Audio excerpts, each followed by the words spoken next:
Hello everyone, আসসালামু আলাইকুম।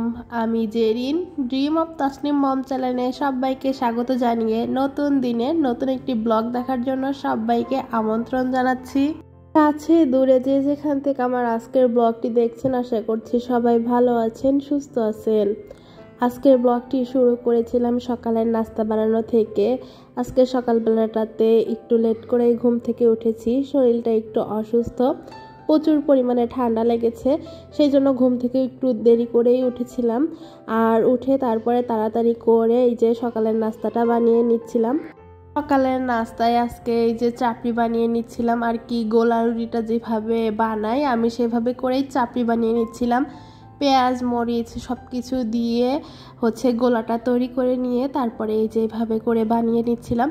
আর এই চাপড়িটা কিন্তু আমরা তিনজন খুবই পছন্দ করি, আমি, আমার হাজব্যান্ড আর তাসনিম।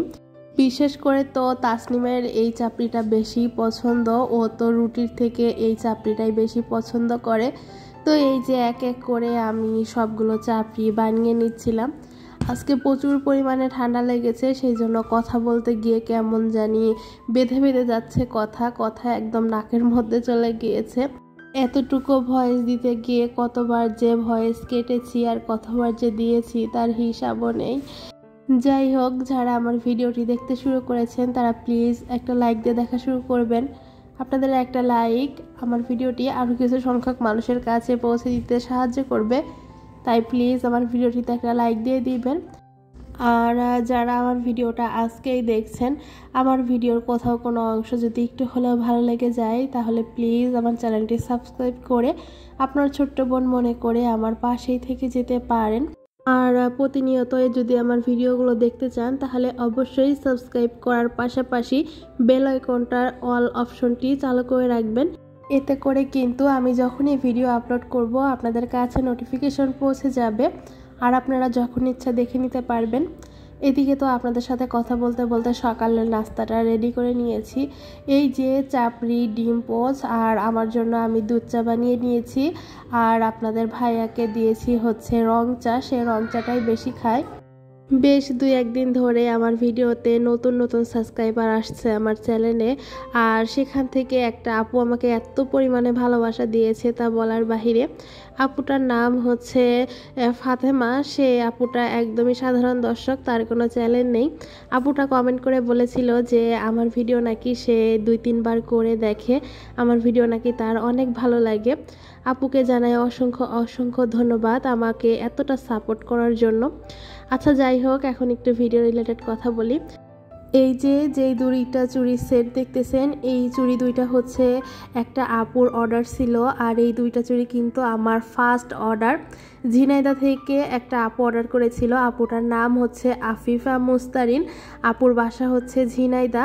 তো সে টিকটক থেকে আর কি আমার এই চুড়িগুলো দেখে সে আর কি অর্ডার করেছিল। আর যে কালো চুড়িটা সে কিন্তু সেটা কাস্টমাইজ করে নিয়েছে। আর সাদা চুড়িটার পিকটা তো দেয়াই ছিল, সেই পিক দেখে সে এই দুইটা চুড়ি নিয়েছে। আমি সকালে নাস্তা করার পরেই আর কি আপুর চুড়িগুলো প্যাকেটিং করি, কারণ গতকাল রাতে আমি কুরিয়ারে আর কি মেসেজ দিয়ে রেখেছিলাম, আজকে নিতে বলেছিলাম, সেই জন্য আর কি তারা আজকে নিয়ে যাবে সকালের দিকেই। আর আশা করি কালকের মধ্যে আপু চুড়িগুলো পেয়ে যাবে। আর আমার পেজে কিন্তু একদমই রিজনেবল প্রাইসে হ্যান্ডমেড চুড়ি পাওয়া যায়। আর অন্যান্য পেজে যেখানে 400-500 টাকা করে দাম, সেই তুলনায় আমার পেজে কিন্তু একদমই দাম কম। আপনারা চাইলে কিন্তু আমার পেজটা ভিজিট করতে পারেন। আমার পেজের নাম crafter by Zerin, R TikTok আইডির নামটাও ক্রাফটার বাই জেরিন। লিখে সার্চ দিলে কিন্তু আমার আইডিটাই চলে আসবে।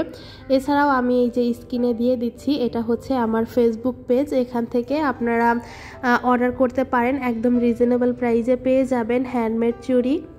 আচ্ছা, বিজনেসের কথা তো অনেক কিছুই বললাম, এখন ভিডিও রিলেটেড কথা বলি। থাম্বনেল আর টাইটেল দেখে তো বুঝেই গিয়েছেন আমি আজকে কি রিলেটেড ভিডিও বানিয়েছি। আজকে আমি আপনাদেরকে বলবো যে আমি কিভাবে 3 থেকে 4 হাজার টাকার মধ্যে আমার পুরো সংসারটা চালাই, সেটাই আমি আজকে আপনাদের সাথে শেয়ার করব।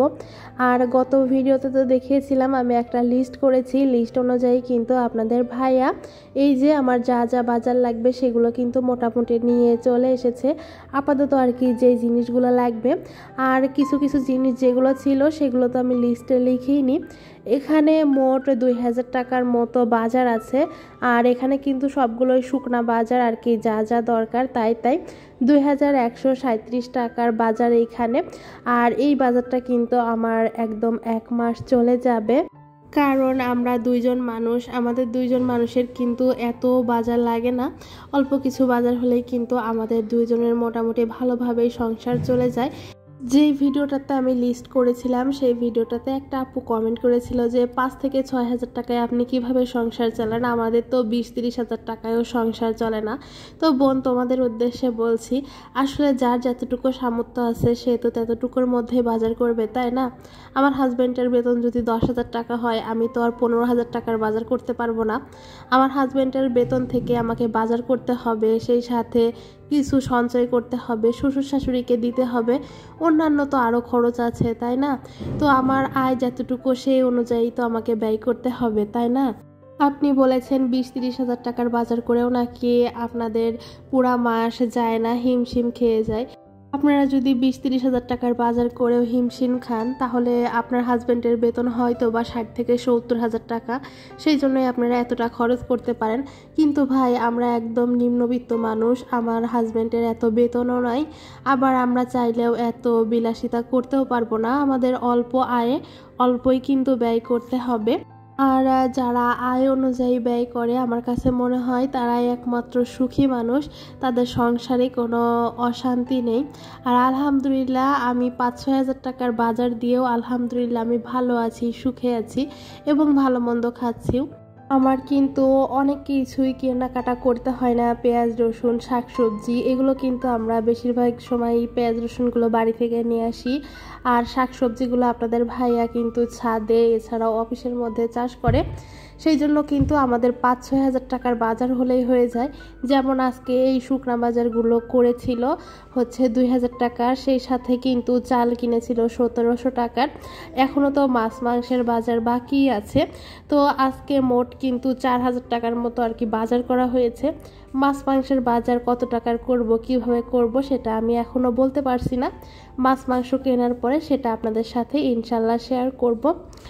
যাই হোক, এগুলো নিয়ে আর কথা না বলি, আপনাদের সাথে কথা বলতে বলতে একদম ভিডিওর শেষ পর্যায়েও চলে এসেছি। বাজারগুলো সব গুছিয়ে রেখে দিয়েছি, আর তারপরে কিন্তু দুপুরের রান্নাবান্নাটা করব। দুপুরে আজকে চিংড়ি মাছ দিয়ে এই যে ভেন্ডি দিয়ে আর কি একটু চচ্চড়ির মতো করব। আর এই যে চিংড়ি মাছগুলো দেখতে পাচ্ছেন, এই চিংড়ি মাছগুলো কিন্তু আমার কিনতে হয়নি, বাড়ি থেকে আসার সময় আমার শাশুড়ি মা বেশ 1 কেজি মতো আর কি চিংড়ি মাছ দিয়ে দিয়েছিল, সেই জন্য কিন্তু চিংড়ি মাছটা এ মাসে আর আমার কেনা লাগবে না। এভাবেই কিন্তু অনেক খরচ আমার বেঁচেও যায়। আজকের মতো তাহলে এখানেই বিদায় নিয়ে নিচ্ছি, সেই পর্যন্ত সবাই ভালো থাকবেন, সুস্থ থাকবেন। আল্লাহ হাফিজ, আসসালামু আলাইকুম।